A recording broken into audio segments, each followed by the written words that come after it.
Yang pertama, beliau itu orangnya nyentrik, tapi secara pertemanan orang yang cukup baik, orang yang humble, kemudian juga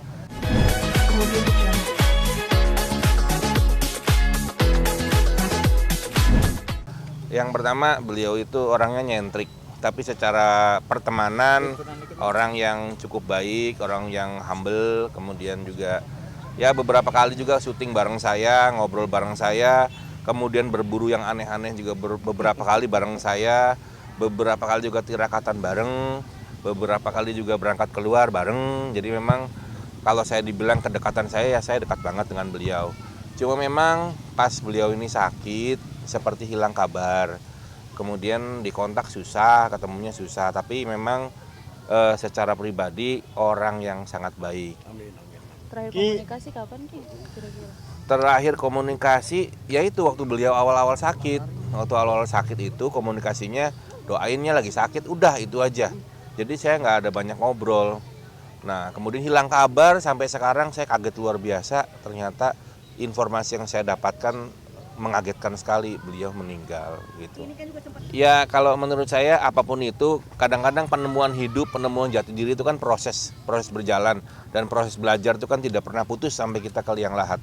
Tentu dalam konsep ini saya sangat mengapresiasi, sangat mengagumi beliau karena selama ini beliau itu memang kadang-kadang orangnya berubah-berubah dan kadang-kadang lucu gitu. Sehari-hari saya ngobrol sama beliau tuh suka lucu-lucu juga ceritanya, suka berubah-berubah. Kadang ngomongnya apa, besok berubah apa, tapi buat saya secara teknis pribadinya ya pribadi yang sangat baik.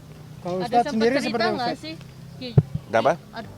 Enggak cerita apa-apa, dia itu makanya saya bilang berubah-berubah, tiba-tiba ada ini nih kerjaan ini naik gunung begini tiba-tiba besoknya nggak jadi naik gunung deh, kayaknya gue dapat kerjaan yang lain begini gitu, mesti berubah-ubah. Tapi dalam hal ini secara teknis perkawanan dia tidak pernah merugikan kawannya.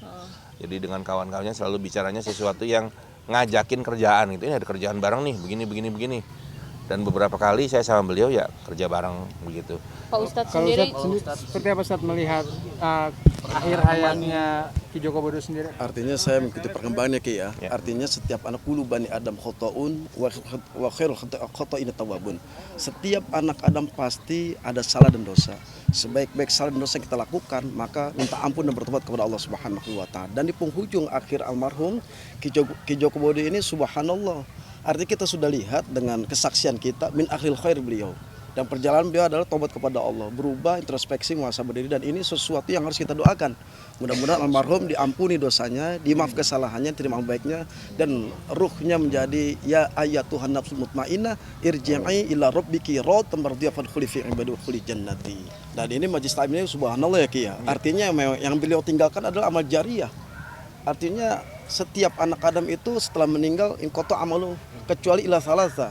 Dan almarhum ini meninggalkan amal jariyah itu majlis taklim. Mudah-mudahan amal jariyah ini membawa dia menambah pahala sehingga bisa menghangatkan, menyelamatkan, dan bisa menjaganya di alam barzah. Terlebih lagi nanti sampai yang namanya akhirat. Pak Ustadz katanya sebelum meninggal juga sempat sholat tapi nggak bisa duduk, nggak bisa sujud, duduk aja seperti Jadi apa? sholatnya dulu. Ya, inilah salah satu orang yang memang keadaan darurat diperbolehkan rukso mendapatkan ringan. Artinya almarhum di akhir hayatnya ini subhanallah kesaksian yang kita lihat ya Ki ya. Kesaksian dari anak-anaknya, dari keluarganya, dan ini artinya apa? Di akhir ending hayatnya yaitu beliau sebelum dipanggil oleh Allah Subhanahu wa taala yaitu dalam keadaan sholat. Berarti terjaga dalam keadaan wudu. Dan ini artinya beliau ikhtiarkan ini untuk menambah kualitas iman dan takwanya dan diperlihatkan oleh keluarganya. Amin. Oke. Terima kasih. Ki, Tapi Ki Ya. sebagai sahabat nih pasti punya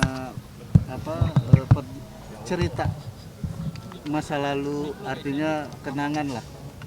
Mungkin ada cerita kenangan. Kalau kenangan sih banyak ya, kenangan suka dan duka.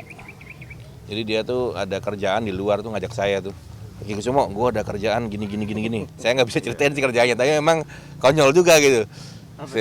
Ya ada lah, tapi di luar itu. Tapi saya bilang, terus nanti gimana? Ya begini. Planningnya dibikin tuh.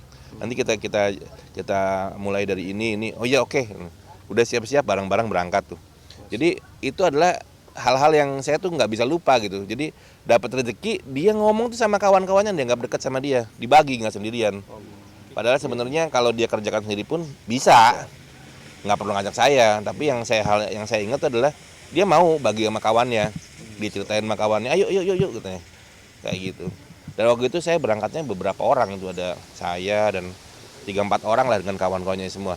Yang memang seharusnya sendirian aja juga kerjaan sendiri nggak ada masalah, seperti itu. Berarti almarhum seorang care ya sama teman-teman. Iya, perhatian sama kawan-kawannya, jadi nggak ibaratnya dapat rezeki nggak sendirian nih rame-rame gitu. Audio Jungle.